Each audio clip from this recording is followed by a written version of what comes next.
Welcome back to another technical deep dive here in the debug zone. Today, we're tackling a big question and breaking it down with insights from other users. Hopefully this clears up some misconceptions and helps you get the answer you need. So buckle up, stay a little curious, and let's jump right in.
And that's a wrap.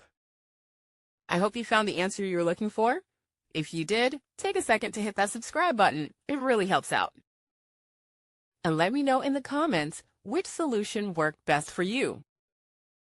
See you next time in the debug zone.